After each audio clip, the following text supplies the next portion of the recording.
There's somebody in almost half the chairs at least, more than half. I love it. Hi, I am Cynthia Carr, and I have not been here in a while. And you guys have been filling in the seats for a while, so that's fantastic. And there's Alexandra telling me to speak louder. And everything's like normal. I love it. Okay, so here we are. Good morning. All right, so while I settle in, let's go ahead and have us all settle in. Take a feel of your chairs supporting you. I invite you to close your eyes and enjoy this beautiful morning together. And while we do this, I'll go ahead and invoke us, invoke the presence. Pay attention to your breath for a moment.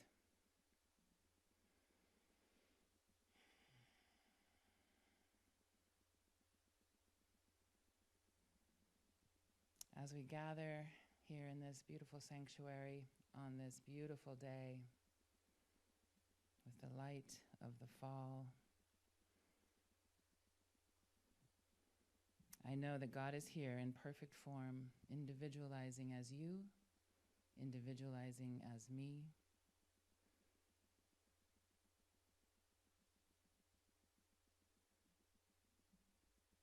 Just as it does for all life on this planet. It is from this grace-filled place that I am deeply grateful. I give thanks for Reverend John and his messages. I give thanks for our music team, RL and Max. I am so deeply grateful for the children's program that is evolving and thriving. Our teachers who are stepping up and stepping forward into the celebration of a multi-generational, highly thriving community that we are. I give thanks for all who give financially. I give thanks for every one of you who is a member of our spiritual community. I bless this time together, and it's with that deep, deep gratitude. Together we say, and so it is. Oh, righty then, and you know me, as I get deeply spiritual the week before I'm practitioner. No, that's not true. Yeah, and the evening sometimes. So yes, it's been a very interesting week and month or so, I guess, of, I went to my mother's 80th birthday party. I have about 7 other friends and clients who are turning 80 this year. And I have been, and I have one client who is very atheist. And he and I go back and forth about this. What happens when you die? Oh, dirt. You know, it's like, okay, yeah, I know. You know, our bodies do that. And so I was kind of excited. I found a couple of funny little readings, and I decided to choose one poem about death to read first, and then one from Kitchen Table Wisdom about our souls. And it's almost to me like proof that we have this soul energy that is the perfection of who we really are when we come into this planet and we do our little human thing and then we go somewhere else, is what I believe. So let's do the poem about death first. I want to make that word a comfortable word. Are you guys with me? There's a whole bunch of stuff around that word, but I think it's up to us to make it so we can actually work with it. All right. Is Life the Incurable Disease? Is the title of the poem, and it's by Erica Young, and it's from the Stephen Levine book called Who Dies? An Investigation of Conscious Living and Conscious Dying. So the poem goes like this. Is life the incurable disease? The infant is born howling, and we laugh. The dead man smiles, and we cry, resisting the passage, always resisting the passage that turns life into eternity. Blake sang Alleluias on his deathbed. My own grandmother, hardly a poet at all, smiled as if we've never seen her smile before. Perhaps the dress of flesh is no more than a familiar garment that grows looser as one diets on death, and perhaps we discard it or give it to the poor in spirit who have not yet learned what a blessing it is to be naked. I thought that was very funny. It's like, ooh, juicy poem. Okay. And I'll gladly reread it to you in the social hall if you want. Okay, so this one came from Kitchen Table Wisdom, and it's more appropriate for what we're doing here. We are seeking to uncover the truth. We are seeking to realize our spiritual nature, seeking to, maybe not even seeking, maybe just realizing. And that word is a good word, realizing. We are making real the essence of who we are when we come here together. So, Kitchen Table Wisdom by Rachel Naomi Raymond. You must have seen this book a million times, but it happened to have a passage in it by, is it Mark Nepo? I think it's Mark Nepo. Yeah, Mark Nepo, who we all read when we take classes around here.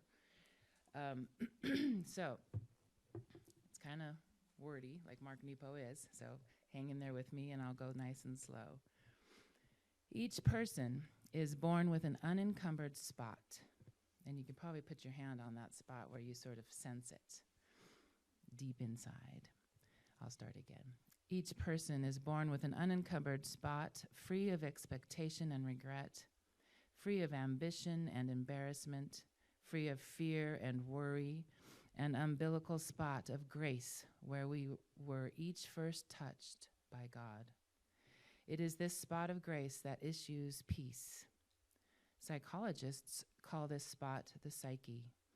Theologists call it the soul. Jung calls it the seat of unconscious. Hindu masters call it the Atman. Buddhist teachers call it the Dharma.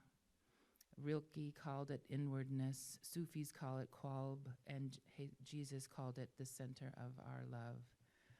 To know this spot of inwardness is to know who we are, not by surface markers of identity, not by where we work or what we wear or how we like to be addressed, but by feeling our place in relation to the infinite and by inhabiting it.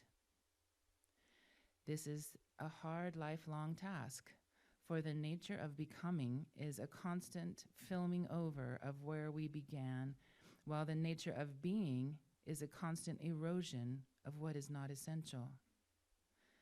We each live in the midst of this ongoing tension, growing tarnished or covered over, only to be worn back by the incorruptible spot of grace at our core. So take a moment, breathe that in, and breathe it out. And let's go ahead and say our affirmation for November together. It's on your insert.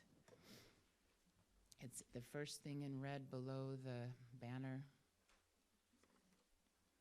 Together, each and every step I take lands on sacred ground. That's a good one. Thanks, Cynthia. Thank you. Good morning. Welcome back. Thank you. Morning, everyone. Thought of the day. I am involved in a project with a group of teens at the Spot, Alice by Heart. And it's a great piece. I hope you get to go see it. The kids are amazing in their energy and their enthusiasm and their passion for what they do. And I get to wallow in that for a bit. So the other night I was sharing with them a quote that had popped up that I had written, 8 or 9 years ago, and I'm sure I wrote it in response to a conversation with another student. And it was something like this. When that voice inside your head shows up at just the wrong time, right before you're going to walk on stage, right before you have to sing the high note, right before you are going to take a test, you can tell that voice to be quiet and sit there. And once you've proved that, and that voice is probably saying things like, you're not worthy, or you're not good enough, and you can tell it to be quiet. And then once you've proved it wrong, you can go back to the voice and say, I'm sorry, you were saying? And so that led to a conversation one-on-one with one of the young actors, and we were chatting about those same fears, those noises that show up. And I was saying, you need to get everyone on this team behind you. And you need to talk to the director. And he was like, yeah, but the director scares me. I said, why? Because she's bold and full of energy and comes on strong? Yes. And then he said this. He said, R.L., like, how long have I known you? And the answer was 5 years. He figured it out because he was in the chorus of Fiddler on the Roof when I had done Fiddler. And it's not like we've had this dynamic ongoing relationship since then. We've been involved in a few projects. But how long have I known you? 5 years, which I realized when you're in the 9th grade, 5 years is a long, long time. And he said, you're just this kind, and I thought that's really nice, and wise, I thought that's really nice, and then he said, old man. And I thought, that's what I would like to be now. I would like to be a kind, wise, old man. So that when I say things like the quote, people listen, not because I'm kind or wise, but because I'm old. If he probably knew that I was sharing this story, he'd be totally embarrassed, and yet I was totally flattered. Like totally. Okay, for just a second, it kind of took my breath away, and I gasped.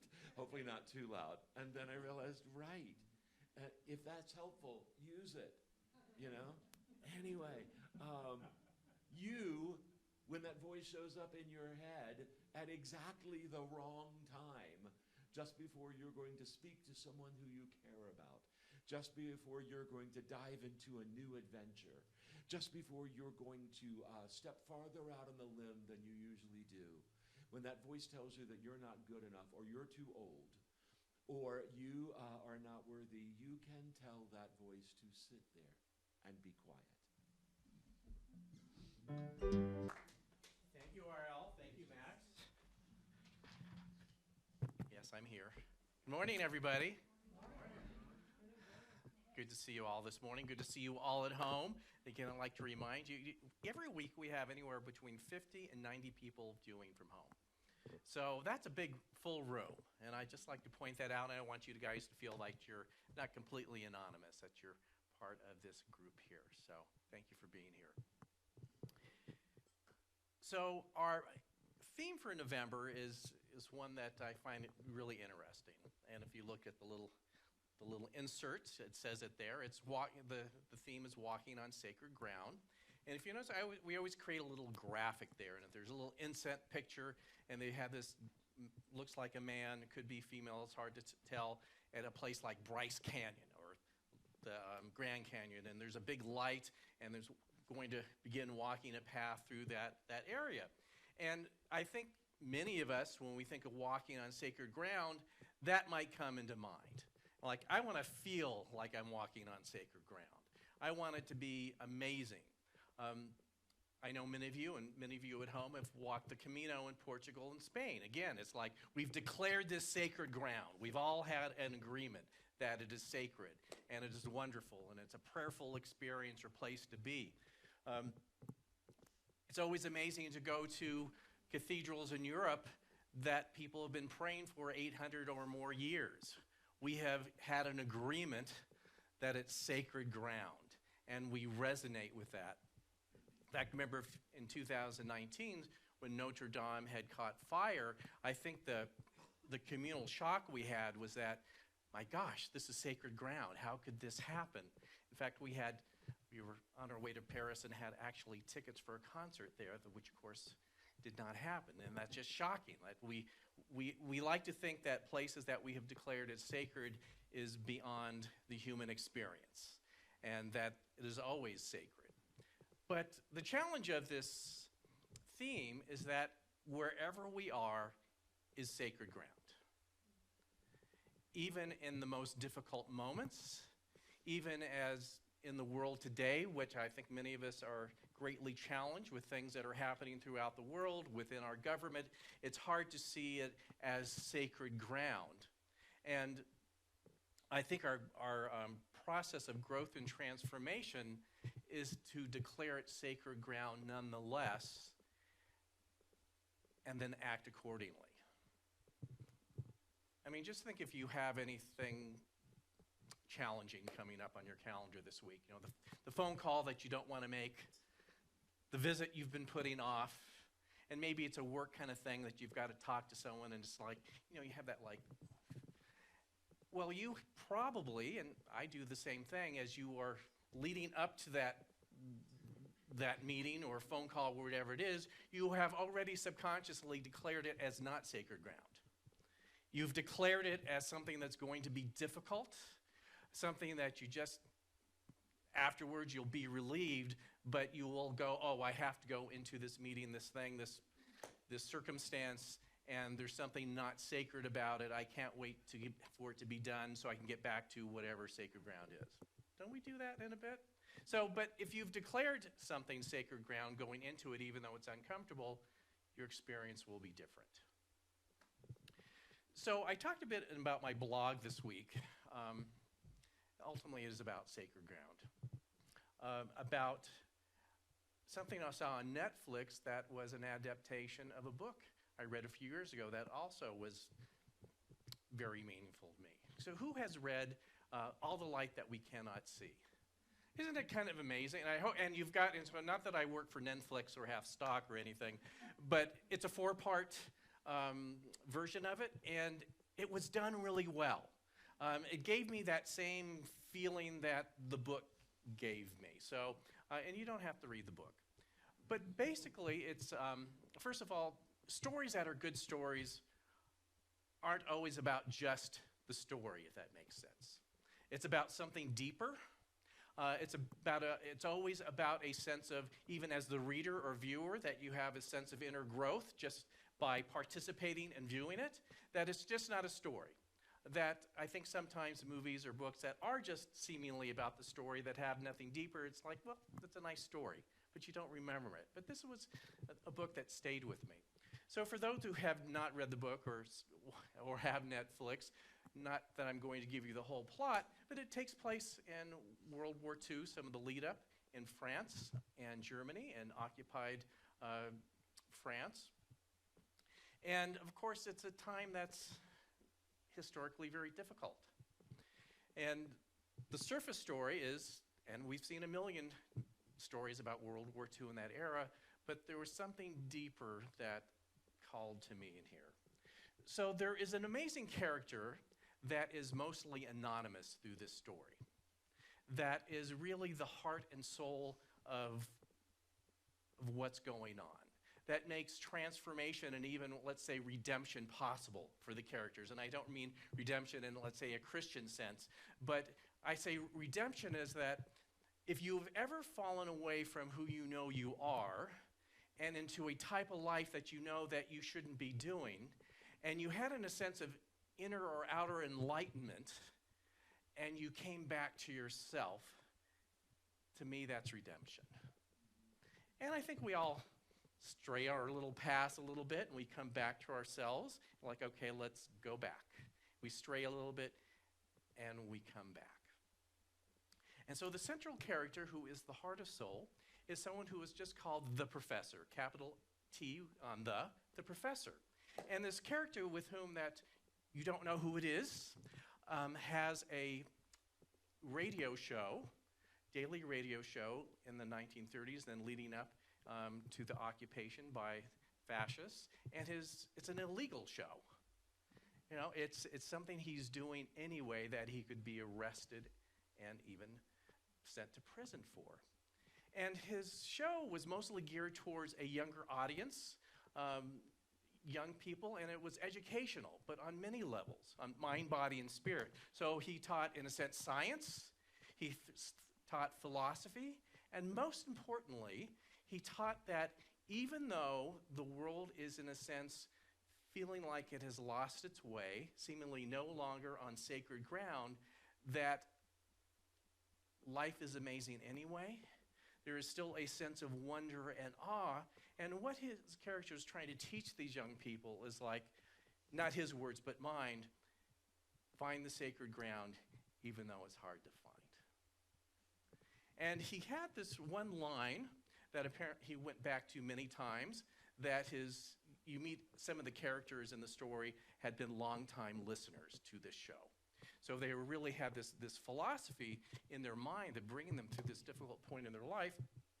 So as you know, the book is named The Light That We Cannot See, but the line is very similar, that he would always say, and his students would often repeat, and even if they spontaneously come together, this is the line that they would somehow spontaneously quote, which would be, the most important light is the light we cannot see. Subtly a little bit different, but so important. So what is light? Well, on a science, again, he went science, philosophy, and metaphysics, basically. He kind of hit all bases and would go from one to the other. So in science, isn't light one of the most fundamental elements of life? I mean, think about it. I'm sure there might be life that it can exist without it, but life that we know of needs light. But think of it, and we think, of course, we go outside and it's a sunny day, it's an abundant thing, but there is a great deal of light that we don't see. And I was reminded of this week. So first of all, you walk out at night. I do every morning at 6 a.m. with the first dog walk of the day, and the sky is amazing. We live in a great place that we can still see the wonder of the stars. But that's only part of it. There's so much we can't see. I saw these pictures taken that compared a picture of just going out and, up into the night sky of, quote unquote, a normal telescope kind of thing, and the same viewpoint from the Hubble and the Webb telescopes that are in space. And the difference is amazing. So the regular kind of telescope there's lots of stars here and there, which are actually galaxies and still mostly dark with light. But when you get into the Webb or the Hubble pictures, you can barely see any darkness. It's all light. So in a sense, life is creating on a tremendous scale with light that we cannot see. I mean, think of that. There is so much that we cannot see or perceive with our five senses. And of course, that whole idea of, within this story of World War II, of how will we find a solution here? How will we find a way out? And in a sense, then we go to philosophy and metaphysics, there's so much that you can't see. And to challenge ourselves to do that, the light that we cannot see. And of course, it's easy as we look past two stories in history, like watching this Netflix thing, go, we know it's going to turn out reasonably well. The war will end. The fascists will be vanquished. And it's nice watching that story knowing that we've peeked to the last page of the book, in a sense. But in our present life, it's really not like that, is that? We don't know how the story is going to evolve.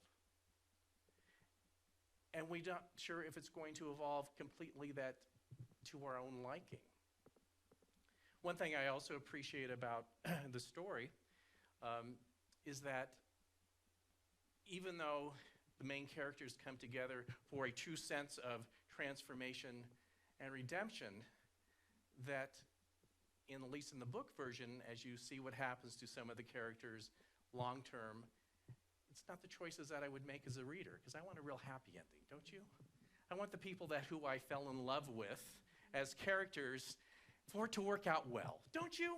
You want an epilogue. Yes, they ended a life nicely on a farm raising chickens with all their needs met. That's what I want. And so it's when you read that it's not that way, it's like, well, why not? But that's also how things turn out. That they're in this walking sacred ground, ultimately, the greater good of the divine is made manifest. But on the physical level, it doesn't always show up how we want it to show up. So, something that I've been with this week of how can we better open ourselves up to not only the light that we cannot see, which is the most important, but to the possibilities that we as humans think almost that aren't available to us. How many times do we look at the news and say, I would like this to progress in this way, but the inner response is, but how could that ever happen? We think it's too negative, or it's too chaotic to ever really kind of elevate and transition into something amazing. But I think that's our job, is to help things transform and be redeemed into something amazing. And it starts with the most important light that we cannot see. And how do we do that?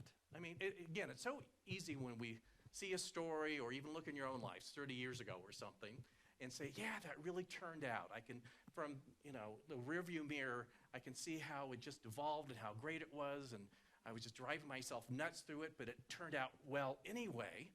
But yet when we're in another situation now, whether in your personal lives or communally in our country and the world, it's sometimes difficult to ground into that faith that something can turn out in a way that we can't even perceive or conceive. But I think that's how we get out of it. So how do we do that? What is that process, especially when we look at this science of mind philosophy that states that thoughts are things, that you can co-create with the divine virtually anything. But how do we separate, in a sense, what I call human ego of I want it, I want it, I want it, to something else? That's the whole thing. Because we have a list of I want it, I want it, I want it. And we like to think that as I co-create with the divine, I should be absolutely in charge, and losing the fact that it is a co-creation, not that spirit works for me. You can see the difference there? It's like spirit, the divine God, the universe, is not my go-to lackey who's supposed to just do stuff because I want it. It's almost the other way around, and I wouldn't use those words. So I was thinking that this week, well, how does that work? Because our life is a prayer. Everything we do. It's not just our spiritual practice that you may take 15 minutes or so to be quiet in the morning or later on in the day. Your life and everything you do, everything you say, everything you believe is a prayer. And it's a bit like call and response. So if you're ever raised in a Catholic tradition or Episcopalian tradition, they love prayers during the Mass, don't they? Again, I was raised in that tradition. And they do a lot of call and response. You know what that is? It's like either the priest or whoever is leading the thing will start off with something, and then everyone else has a response. It's in your little book. And it can be a big old thing. So call and response, call and response, call and response. But that's actually kind of how it is. So we think as human beings that the call and response begins with us. I am in charge. I am in control. I heard about this thing about, law of attraction and all that, so I'm going to paint this pretty picture and submit my invoice. This is my call, and now I want the response. But actually, you've jumped in a little late there. This is how I believe it really works. And this is the reason for spiritual practice, or just being present and just being quiet. In fact, I think often the best prayer is quiet. As I often say, people have asked me, so John, when do you get answer to your prayers? And my response is that when you are quiet long enough to hear it. It's like, where's the answer to my prayer? When's it going to happen? It's going to happen today. It's going to happen tomorrow. Maybe I should pray again today. Maybe my friend should pray with me. Maybe I should call my next door neighbors to pray for me. It's like, we don't shut up. It's like, it can't get in. So what is interesting, the thing that many of us are so resistant to, that is being quiet and present, is the key to the call and response. So this is how I have figured that it works out for me. So again, we've been led to believe that we make up stuff and then have the response. I believe the first volley in this is with our connection with all that is, that we are subtly called to our own greatness. We are subtly called to utilize the talents that we came into this world and to use those talents to make the world a better place in some way. That it's not just a random of me trying to, quote unquote, create a life and then try to get the universe on board with it. It's the universe understanding each and every one of us as amazing individualized beings with great talents who can do great things that if we just listen long enough, we'll be gently guided into that direction. So if you have been at many times in your lives at decision points, transition points, and the key is to listen. And it doesn't always come in forms that we would like. We'd like an email. We'd like a text. We'd like it to be verbally very clear. Go to the corner of 1st and Main at 2 p.m. and the person you've been waiting for will be there. That's what we want. Isn't that how we want prayer to be answered? I want it to be clear. You know, just like the game Clue. Scarlett did it in the laundry room with a candlestick. We want it clear, for God's sake. We hate it not to be clear. In fact, the way that intuition with the divine works is on a different level of clarity that is almost foreign to us to a certain extent. We don't trust it. That we get that little inklings of, this is a direction I'm just feeling drawn to, and then our human ego says, nah, that's not clear enough. Needs to be a little bit more proof. Wait for the next sign, sort of, so to speak. But haven't you always found that in spite of yourself, that you not only listened, but you allow yourself to kind of go in that direction, how amazing it turned out, even if it was just a little bit at a time? So that's in the call and the response. The first call is, there's something here for you to do, and it's a call that's very ambiguous. It may sound like a radio signal that's so weak that you can barely perceive it, but something starts to grow and gnaw at you that this is the direction I need to go. And in the call and response prayer, your response is simply, I'm not sure where it's going, but the answer is yes. I'm on board. And then the volley goes and you get kind of the next direction. And it's frustrating because it's not all laid out. What it does is lead you down that path of all roads are sacred, even when the journey down that road may not appear to be all that sacred. And it is always challenging to say yes to something that's not clear or is ambiguous in some way or sounds kind of like, my friends are going to really think I lost it now, and go this way. And to also separate it from our human egos that can also send us down some crazy paths. And I heard a near-death experience story last week that I really liked. I love these stories, don't you? And they may be complete fiction. I choose to believe them anyway. See, like the thing with Science of Mind, we don't claim that we have, like, cornered the market on what happens next.